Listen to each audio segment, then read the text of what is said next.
तो आज के वीडियो में हम देखेंगे question answer force and laws of motion chapter का।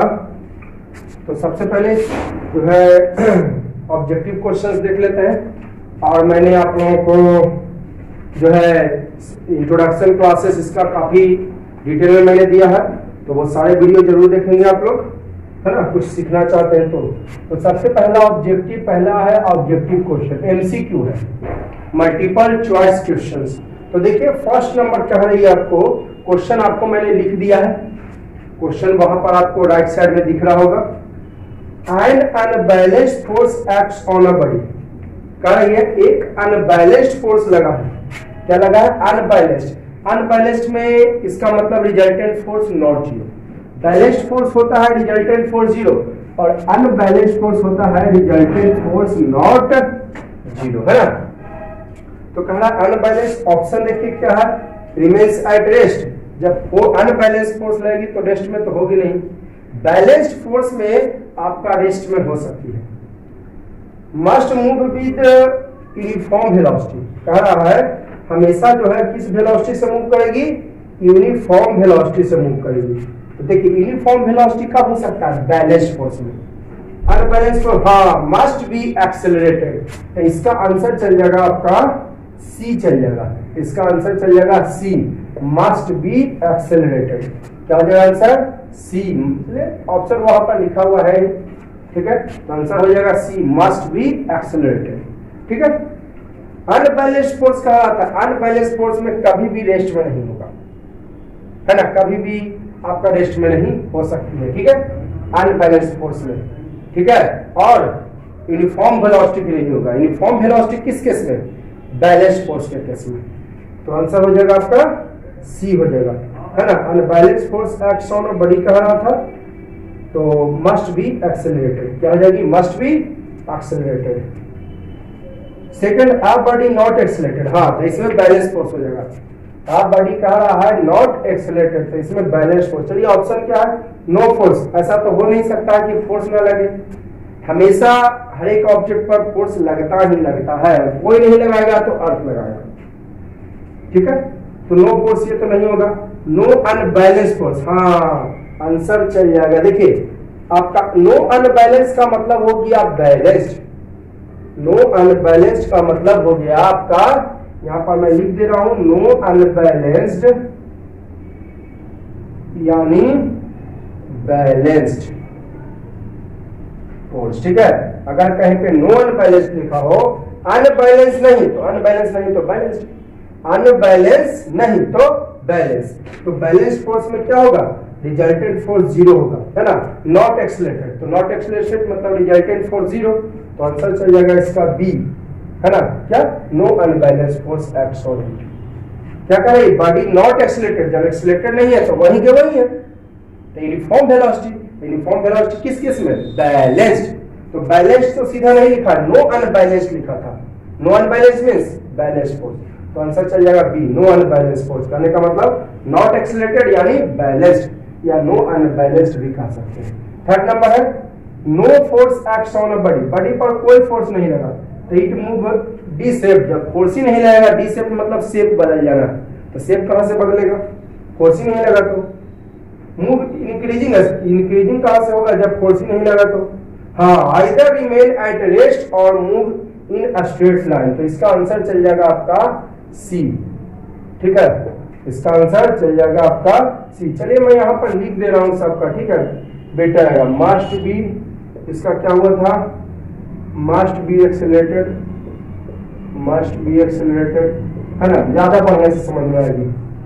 सेकंड में no unbalanced, no unbalanced force, okay, no unbalanced force acts on it, ठीक है। थर्ड हो जाएगी क्या कि नो फोर्स, जब फोर्स ही नहीं लगेगा तो शेप नहीं बदलेगा, स्पीड भी नहीं बढ़ेगा। हाँ, क्या होगा? आइदर रिमेन एट रेस्ट और move in straight line, either remain at rest और मूव इन स्ट्रेट लाइन, ठीक है। चलिए 4 नंबर देखिएगा, क्या कर रही है? By applying 1 newton can hold body whose mass. अच्छा, फोर्स दिया हुआ है 1 न्यूटन। फोर्स कितना दिया हुआ है? 1 न्यूटन। देखिए इधर मैं एक्सप्लेन कर दे रहा हूँ। फोर्स 1 न्यूटन, तो कह रहा है क्या निकालिए? 1 can hold body whose mass. तो m का फॉर्मूला होता है एफ वाई, यहाँ पर g हो जाएगा। कोई एक्सेलेरेशन नहीं तो कौन एक्सेलेरेशन आएगा? अर्थ का। जब कोई एक्सेलेरेशन नहीं तो अर्थ का, तो ये दिया 1 न्यूटन और इसका जो है वैल्यू लगभग मान के चलते हैं 10 मीटर पर सेकंड स्क्वायर, तो आ जाएगा 0.1। ठीक है, 0.1 मीटर, 0.1 केजी हो जाएगा। इसको ग्राम में बदलिएगा तो 1000 से इंटू कीजिएगा तो 100 ग्राम आ जाएगा। क्या जाएगा? 100 ग्राम। देखिए फिर से एक सवाल आपको फोर का कह रहा है बाई अप्लाइंग। ठीक है, ये फोर का मैंने एक्सप्लेन कर दिया यहाँ पर, फोर का एक्सप्लेन। ठीक है, by applying 1 newton force 1 newton, तो कहता है 1 can hold body whose mass. तो मास का फॉर्मूला एफ बाई जी हो जाएगा। ये सब पहले ही बता चुके हैं आप लोग को। तो फोर्स 1 न्यूटन है, जी की जगह रख दिए कितना? 10 मीटर पर सेकेंड स्क्वायर। ठीक है, 10 मीटर पर सेकेंड। जी का वैल्यू 9.8 ऐसे होता है, तो लगभग मान के चले तो आ जाएगा 0.1 केजी। अब जिसको केजी में बदलोगे, कैसे में बदलोगे? इसे केजी में तो कितना से इंटू करोगे? 1000 से करोगे ना बाबू। तो 1000 से अगर इंटू करोगे ग्राम में बदलने के लिए, तब पॉइंट हटाइए तो नीचे 1 0 से 1 0 कैंसिल, तो यानी कितना ग्राम? 100 ग्राम। तो 4 का आंसर चल जाएगा बी, चल जाएगा 100 ग्राम। 5 का जरा देख लेते हैं। 4 का आंसर क्या चल गया? 100 ग्राम। ठीक है, B.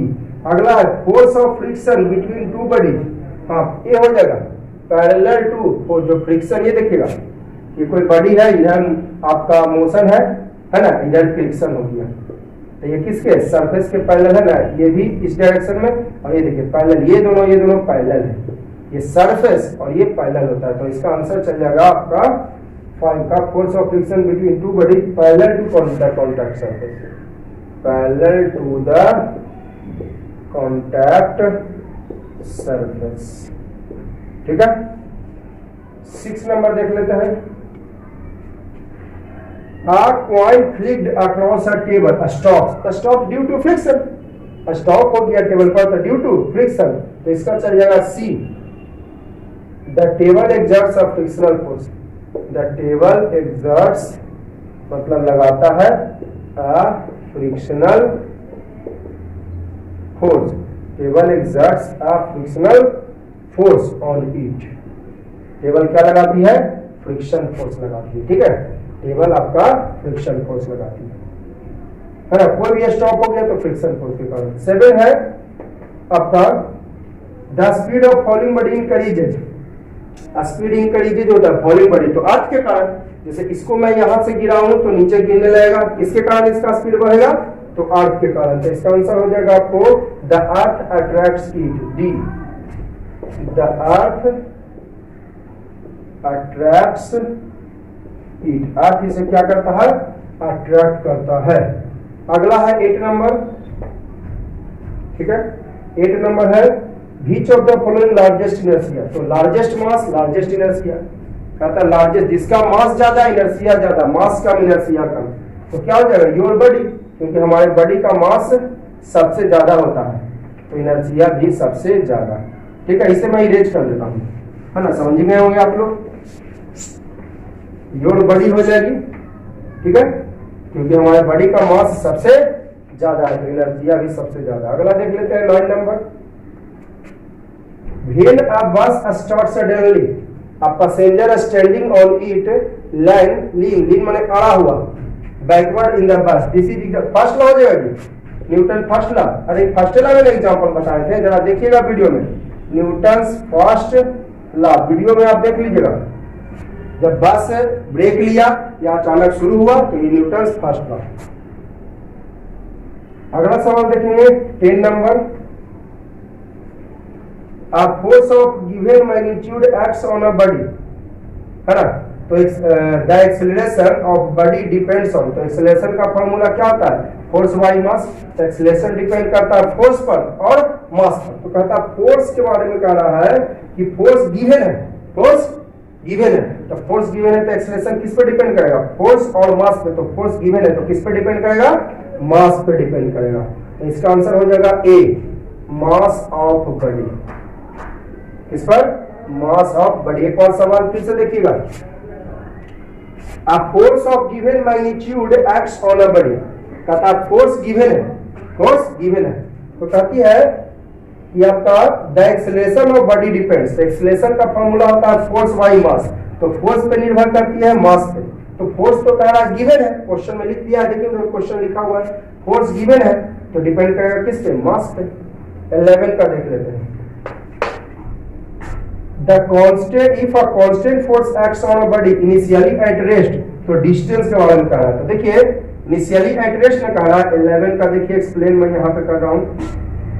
Initially at rest, initially at rest therefore u बराबर 0। तो कहता है डिस्टेंस क्या होगा? तो फॉर्मूला होता है ut plus half A T square. तो u तो दिले है 0 और t नहीं पता है, plus half A T square.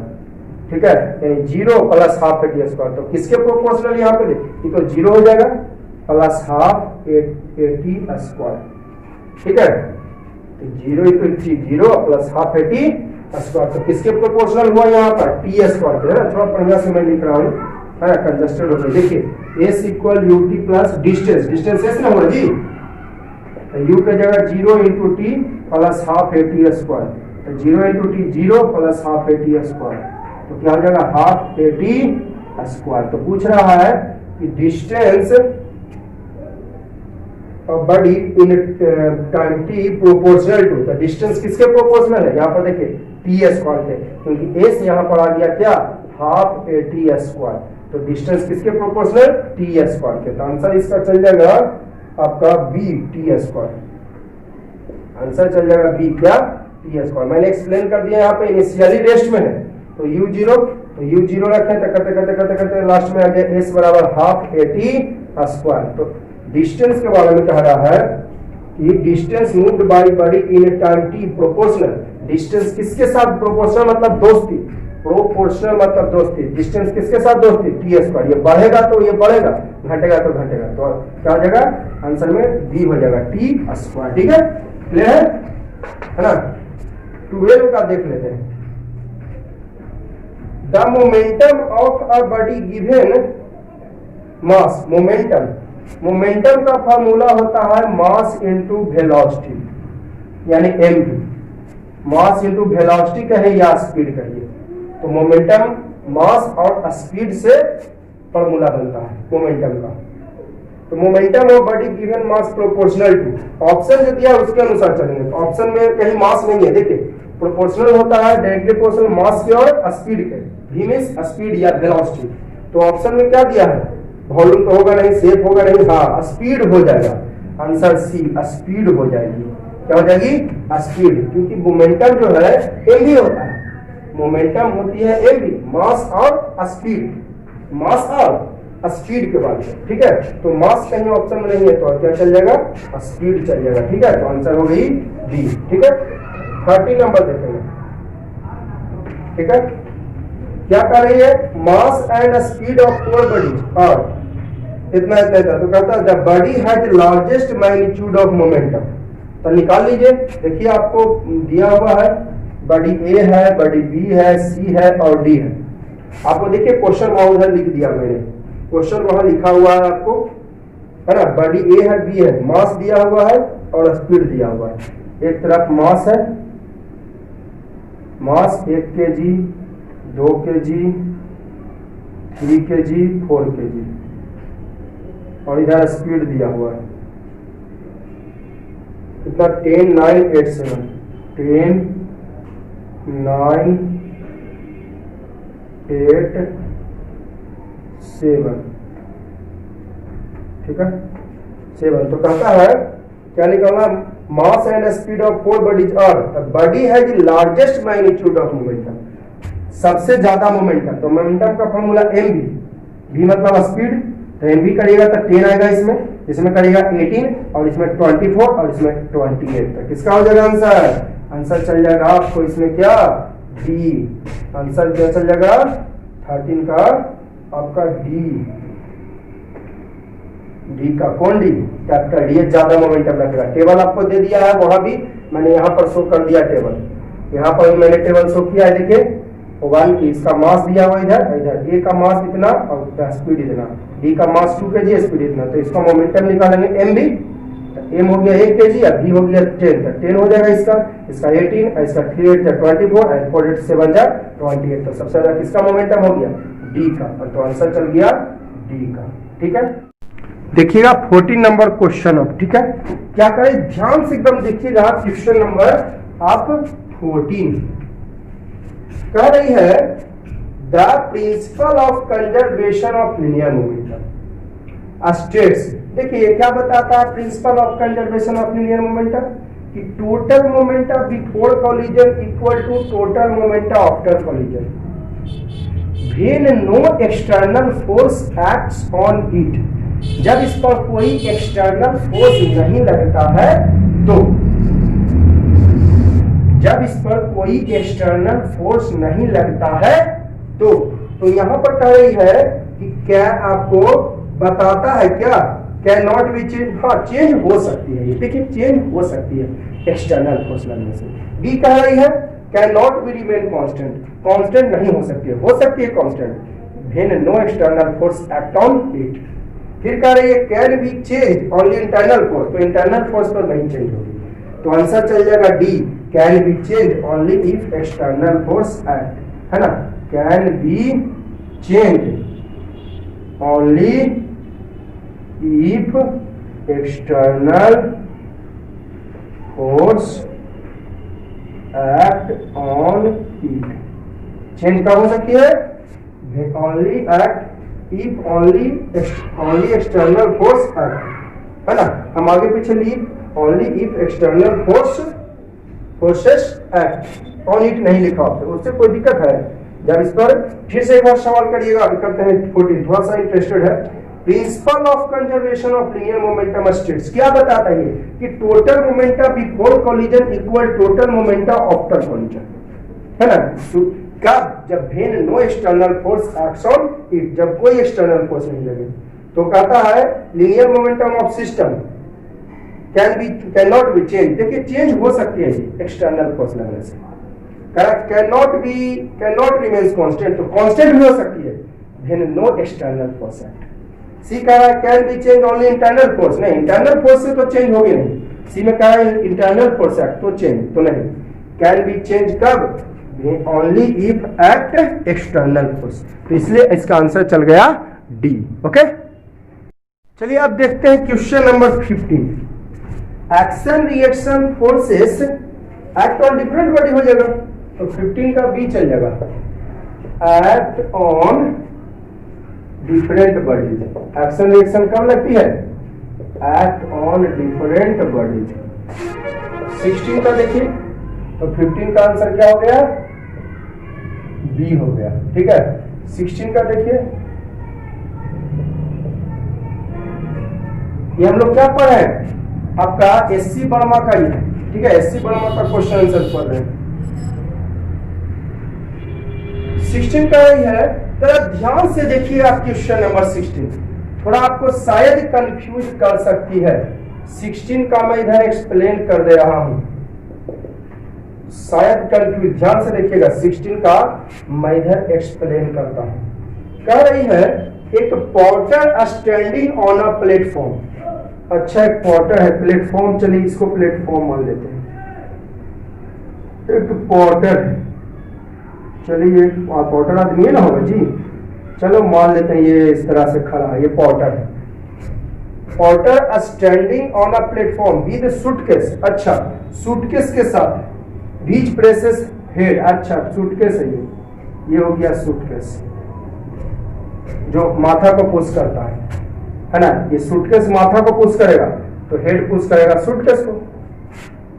Beach presses suitcase 200 newton, take this force action, तो कहता है रिएक्शन, अच्छा ये लगाया हेड पर एक्शन, तो हेड लगाएगा सूटकेस पर हो जाएगा रिएक्शन, हेड लगाएगा सूटकेस पर तो क्या हो जाएगी रिएक्शन। तो 16 का आपका आंसर चल जाएगा ए, है ना, the head on the suitcase, the head on the, एक बार फिर से जरा सा देखिए इसे, क्या कह रहे हैं इस सवाल, ही कंसीडर अ पॉटर, एक पॉटर स्टैंडिंग है ऑन प्लेटफॉर्म, देखिए ये पॉटर है प्लेटफॉर्म पे खड़ा है, विद अ सूटकेस, एक सूटकेस के साथ, किसके साथ, ये सूटकेस लिए हुए माथा पर, भीज प्रेसेस हिज हेड, अपने माथा को वो प्रेसेस कर रहा है, ये जो है सूटकेस माथा को इसको प्रेस कर रहा है ना, 200 न्यूटन, और इसको एक्शन मान लिया है, तो ये सूटकेस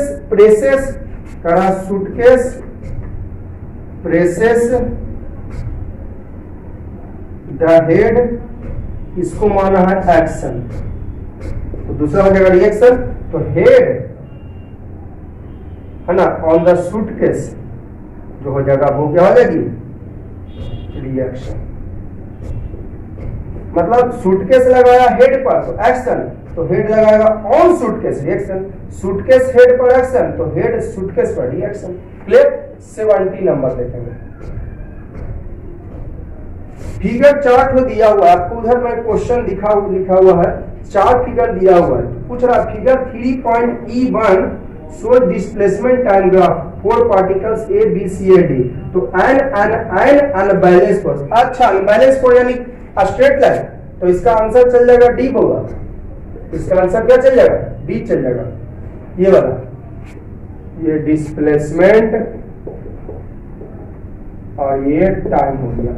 अनबैलेंस फोर्स कह रहा है ना, क्या कर रही है, अनबैलेंस फोर्स, तो अनबैलेंस फोर्स हो जाएगा कर्व लाइन, क्या कर रही है, ग्राफ लाइन अनबैलेंस का कर्व होता है और स्ट्रेट का स्ट्रेट है तो ये आपका बैलेंस होता है। फिर से देखिए क्वेश्चन, डिस्प्लेसमेंट टाइम ग्राफ दिया हुआ है, तो an unbalance force act, an unbalance force act, क्या कौन क्या कर रहा है, अनबैलेंस फोर्स, तो अनबैलेंस में आपका ग्राफ लाइन कर्व, तो ग्राफ लाइन कर्व किस में दिखा है, डी में, तो आंसर डी चल जाएगा।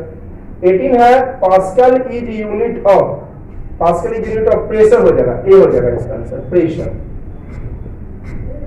19 का देखिए आपका buoyant force on the body acts in vertically upward direction हो जाएगा, तो आंसर बी चल जाएगा, ये वर्टिकली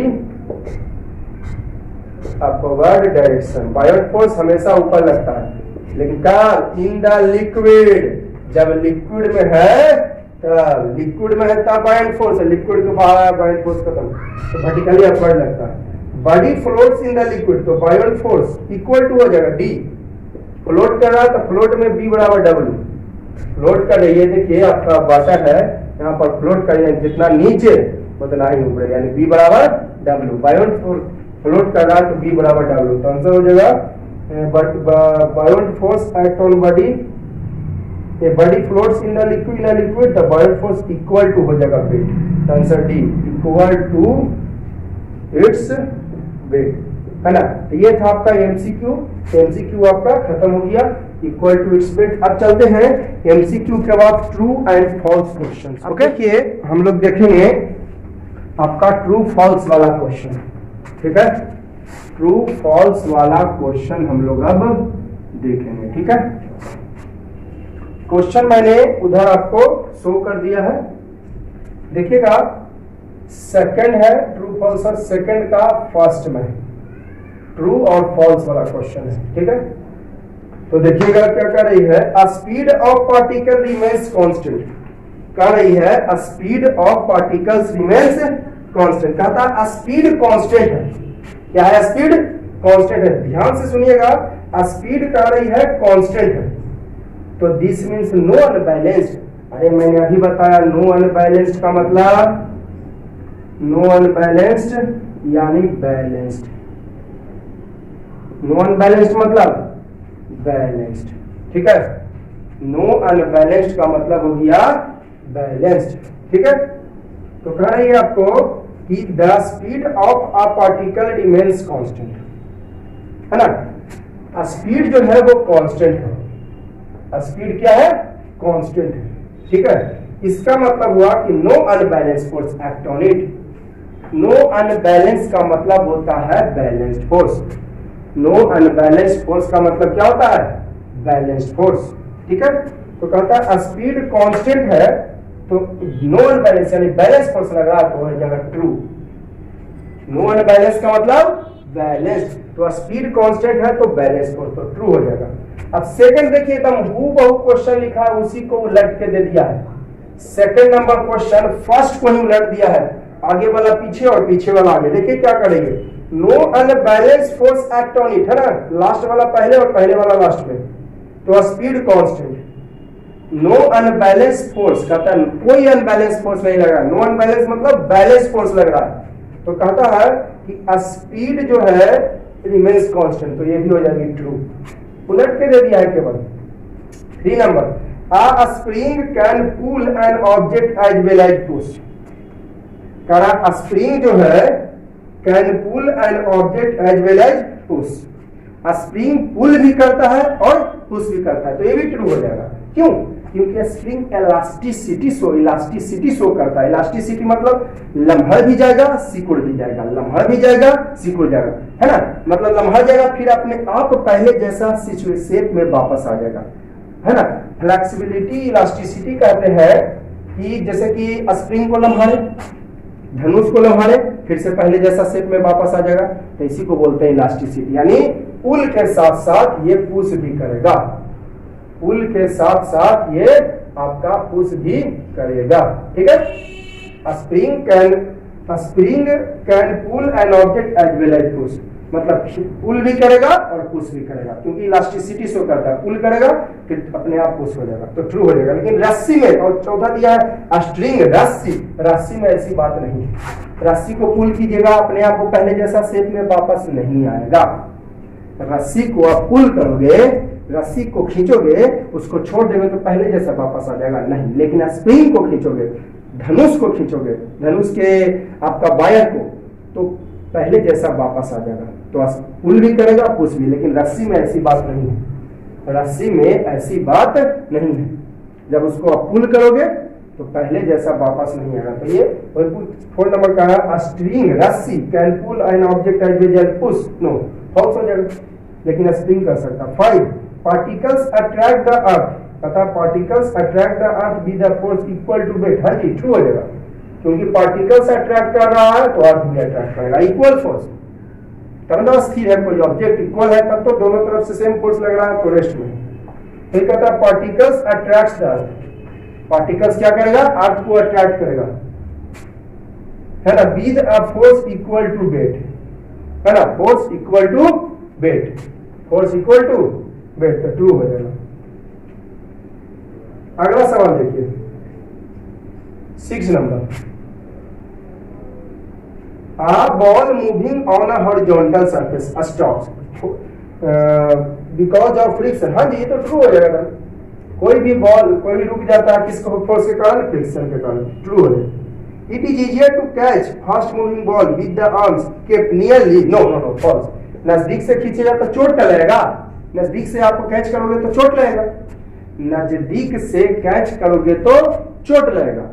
तो कहता है इसमें easier to fast moving catch, easier to catch fast moving ball, fast moving ball को कैच करना आसान है, फास्ट मूविंग बॉल को कैच करना आसान है जब आप उसको नजदीक जाके पकड़िएगा, तो फॉल्स हो जाएगा।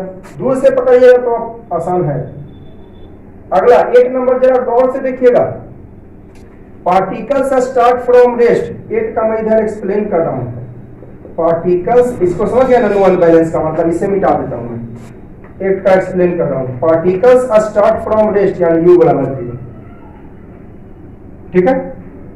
द ग्राफ ऑफ डिस्टेंस और टाइम, अच्छा तो किसका ग्राफ का है, डिस्टेंस और, तो डिस्टेंस टाइम यही ना फॉर्मूला है जी, ut plus half at square, तो u बराबर 0 into T plus half at square, यानी 0 प्लस हाफ at स्क्वायर, यानी क्या हो जाएगा, half at square.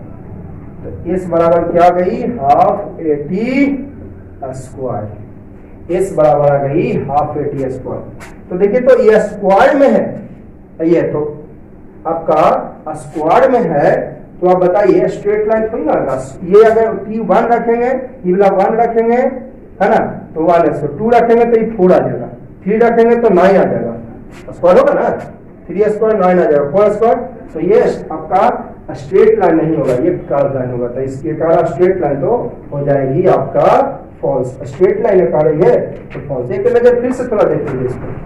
Particles start from rest you यानी u0, तो डिस्टेंस टाइम के बारे में कहा था, यही फॉर्मूला बनेगा। डिस्टेंस टाइम का ग्राफ ये फॉर्मूला बनेगा। इससे करते करते यार s बराबर है हाफ एटी स्क्वायर। तो कहता है distance time graph straight line होता है। डिस्टेंस टाइम ग्राफ कैसा होता है? Straight line. तो स्ट्रेट कैसा होगा? ये स्क्वायर में तो स्ट्रेट नहीं होगा, यानी तो फॉल्स हो जाएगा। ठीक है, 9 नंबर देखिएगा। तो इसे मैं इरेज कर दे रहा हूं। ठीक है, 9 number, action and reaction forces acted on same body, no, false हो जाएगा। एक्शन रिएक्शन दोनों अलग अलग बॉडी पर लगता है। एक्शन रिएक्शन दोनों का दोनों अलग अलग बॉडी पर लगता है, तो कह रहा सेम बॉडी पर, तो फॉल्स हो जाएगा। Any pair of equal and opposite forces form action reaction, कोई भी पेयर इक्वल और अपोजिट फोर्स है तो एक्शन रिएक्शन कोई जरूरी नहीं है। एक्शन रिएक्शन कब होता है? जब दो बॉडी टकराता है। अब जैसे हम यहाँ पर खड़े हैं, देख रहे हैं आप लोग, हम यहाँ पर खड़े हैं, तो खड़े हैं इसका मतलब जितना नीचे फोर्स लग रहा है उतना ही ऊपर, तो यहाँ एक्शन रिएक्शन हुआ। एक्शन रिएक्शन कब होगा? ये देखिए, जब बॉडी टकराएगा तब। अभी हम यहाँ पे खड़े हैं तो अर्थ लगा रहा है अगर आप 500 न्यूटन, तो हम भी लगा रहे हैं 500 न्यूटन, तो एक्शन रिएक्शन थोड़ी ना हुआ ये। तो हमेशा इक्वल और अपोजिट फोर्सेस एक्शन रिएक्शन पे होगा, तो ये फॉल्स हो जाएगा। हमेशा नहीं होगा, होगा भी या नहीं भी होगा, है ना, होगा भी या फिर नहीं भी होगी। Any pair of equal and opposite forces, any pair of equal and opposite forces, है ना, कोई भी पेयर है इक्वल और अपोजिट फोर्सेस का, है ना, कोई भी पेयर है क्या चीज का? इक्वल और अपोजिट फोर्सेस। तो बताइए, इक्वल फोर्स है और अपोजिट फोर्स है, तो जरूरी नहीं है कि वो एक्शन रिएक्शन ही होगी, क्योंकि एक्शन रिएक्शन जब कोलाइड होता है, जैसे यहाँ पे अभी खड़े हैं तो एक्शन रिएक्शन थोड़ी ना है। तो कहता है any pair of equal opposite forces action reaction, तो फॉल्स हो जाएगा। अगला देखिए, pressure at all points in a liquid, है ना, ये देखिए एक लिक्विड है यहाँ पर, वाटर है इसमें या कुछ भी लिक्विड हो। Pressure at all point in a liquid at same horizontal plane, अच्छा सेम हॉरिजॉन्टल, यानी यहाँ तो सारा होल इसके सामने होना चाहिए। जैसे कोई बाल्टी है, ध्यान दीजिएगा, यही आपका देख लीजिए, मान लेते हैं बाल्टी, इसको इस तरह से बाल्टी मान लें, तो सेम हॉरिजॉन्टल प्लेन का मतलब क्या हुआ? एक होल यहाँ तो दूसरा होल यहाँ पे इसके सामने ही सामने, तो सेम हॉरिजॉन्टल प्लेन पे आपका क्या होगा? लिक्विड प्रेशर सेम होगा, प्रेशर सेम होगा, तो ये हो जाएगा ट्रू। ध्यान दीजिएगा, pressure at all points in a liquid, देखिए ना फिगर से समझिए, pressure at all points in a liquid at same horizontal plane, same horizontal plane मतलब सामने सामने। कहने का मतलब हुआ कि एक होल अगर यहाँ पे किए हैं तो दूसरा यहाँ यहाँ यहाँ, तो सेम लेवल पर प्रेशर सेम होता है, तो ये ट्रू हो जाएगा। सेम लेवल पर प्रेशर सेम होता है, जैसे जैसे नीचे जाओगे बढ़ेगा प्रेशर, ऊपर जाओगे तो घटेगा।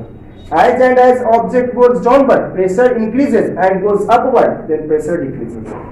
ठीक है, तो यहाँ पर कहा है क्या कि the pressure at all point in a liquid same होता है, सेम हॉरिजॉन्टल प्लेन पे, है ना, तो इक्वल होता है, ट्रू हो जाएगा। आफ्टर डाइविंग स्विमिंग, ध्यान से जरा देखिएगा, उसी से रिलेटेड क्वेश्चन है प्रेशर से। आफ्टर डाइविंग, डाइविंग मतलब गोताखोर, गोता करने के बाद स्विमिंग पूल में, एज वन मूव्स अप, जैसे ही ऊपर आता है तो प्रेशर कम है, लेकिन यहाँ पर लिखिए है कि प्रेशर ऑफ वाटर इंक्रीजेज, तो ये हो जाएगा फॉल्स। ध्यान दीजिएगा, जैसे ही वह ऊपर आया, after diving a swimming pool, after diving into a swimming pool, है ना, स्विमिंग पूल में गोता करने के बाद, after diving into a swimming pool, swimming pool में गोता करने के बाद, स्विमिंग पूल में गोता करने के बाद, एज वन मूव्स अप, जैसे ही कोई ऊपर आता है, स्विमिंग पूल में गोता करने के बाद जैसे ही कोई ऊपर आता है, तो ऊपर आएगा तो प्रेशर ऑफ वाटर डिक्रीजेज होगा, लेकिन यहाँ पर क्या करा? प्रेशर ऑफ वाटर इंक्रीजेज, तो फॉल्स। क्लियर? 30 नंबर देखिएगा, Pascal and Newton per metre square represent same unit, कहाँ जी? True. Newton per metre square को ही पास्कल कहते हैं। किसके नाम पे पढ़ा था? प्रेस्कॉट पास्कल के नाम पे, है ना, प्रेस्कॉट पास्कल के नाम पे इसका नाम पड़ा था आपका पास्कल। ठीक है, 14 pressure has magnitude as well as direction, तो ये हो जाएगा फॉल्स। देखिए यहाँ पर लिख देता हूं मैं, pressure is a scalar quantity, pressure एक स्केलर क्वांटिटी है ना, it has only magnitude, it has only magnitude not direction, direction नहीं रखता। जबकि इसमें क्या करा कि मैग्नीट्यूड है, आप न्यूटन पर मीटर स्क्वायर बोलिए या आप पास्कल बोलिए, बात एक ही है, ठीक है ना।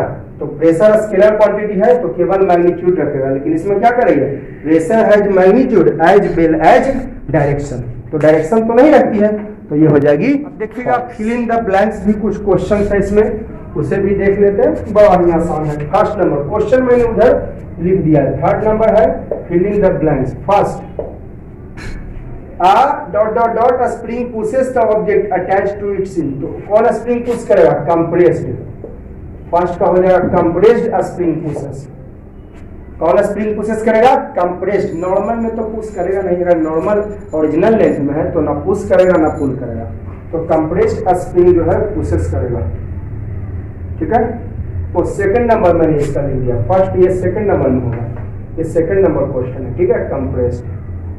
फर्स्ट नंबर में कुछ और है, to accelerate a body, force हो जाएगा, मस्ट एंड एक्ट, बॉडी को एक्सीलरेट करने के लिए फोर्स मस्ट है। लगाया है तो अनबैलेंस नहीं लिख सकते हैं, क्योंकि अनबैलेंस आपने लिखा तो इसके पहले आई लगेगा, तो अनबैलेंस फोर्स मतलब हम जानते हैं कि अनबैलेंस फोर्स नीडेड है, लेकिन यहाँ पे लिखा है तो फोर्स ना होगा, फोर्स होगा, तो ये लगेगा तो प्रोनाउंसिएशन आपका वोवेल है तो आइन हो जाएगा, तो लिखा तो फोर्स होगा, तो to accelerate a body force must act on it, तो सेकंड में कौन स्प्रिंग का, कंप्रेस्ड स्प्रिंग। थर्ड नंबर में the force exerted by earth on body is called weight, force exerted by earth on body is called weight या gravitational force इसी को बोलते हैं। वेट माने वजन नहीं, मास नहीं, देखिए एगो वेट होता है, वेट जो कि ग्रेविटेशन चैप्टर में आप लोग को बताया जाएगा। वेट हुआ ये ग्रेविटेशनल फोर्स, ये हो गया वजन, जो 2 kg 5 kg बोलते हैं ना, ये हो गया 2 न्यूटन 5 न्यूटन, ये हो गया केजी में, ये मास केजी में बताया जाता है, वेट हो गया न्यूटन में, तो दोनों अलग है। तो वेट का मतलब ग्रेविटेशनल फोर्स, मतलब फोर्स यानी न्यूटन होगा, ये मास वजन केजी, ठीक है। तो दोनों एक ही चीज मत समझिए, अंग्रेजी में मास और वेट को एक ही चीज समझते हैं, अंग्रेजी में मास और वेट एक ही है, लेकिन फिजिक्स में अलग नहीं हो जाता है। फोन नंबर देखिएगा, if a body A slips over another body B kept fixed, the force of friction on A क्या हो जाएगा, opposite, force of friction on A क्या होगा, opposite direction of motion of B, है ना। ए जो है स्लिप करता है बी पर, तो force of friction on A जो है opposite direction of motion of A. 5, a body kept at rest, तो रिमेन, रेस्ट हो जाएगा if no unbalance force act, जब कोई अनबैलेंस फोर्स नहीं रहेगा। 6 है, the force exerted by earth on a body is always in the vertically downward हो जाएगा, जो अर्थ जो है लगाता है हमेशा वर्टिकली डाउनवर्ड, यानी 90 डिग्री पर डाउनवर्ड, है ना। The force exerted by earth on body is always in the vertically downward हो जाएगा। 7 नंबर देखिए, force needed to produce, acceleration कह रहा है 1 मीटर पर सेकंड स्क्वायर, मास 1 kg, तो कहता है फोर्स, तो force is equal to m है, तो 1 ev1 तो 1 न्यूटन हो जाएगा, तो क्या हो जाएगा 1 Newton. 8 number, the forces on action and reaction have equal magnitude, एगो इक्वल भरा जाएगा और बट अपोजिट डायरेक्शन, और एगो अपोजिट भरा जाएगा, दो को इसमें फिल इन द ब्लैंक्स है। Forces of action and reaction have equal magnitude but opposite direction. 9, the linear momentum of system remains constant if no external force, अभी ना इस तरह का क्वेश्चन आया था, जब कोई भी एक्सटर्नल फोर्स नहीं रहेगा तब लीनियर मोमेंटम कांस्टेंट होगा। Buoyancy is equal in magnitude to weight of displaced liquid हो जाएगी, कितना बार इसको हम चर्चा किए होंगे। बायोन्सी जो है हटाए गए पानी के वेट के इक्वल होगा, कि पूरा तालाब है तो तालाब का पानी, तो वेट ऑफ डिस्प्लेस्ड मतलब हटाए गए पानी के इक्वल होगा। क्लियर है।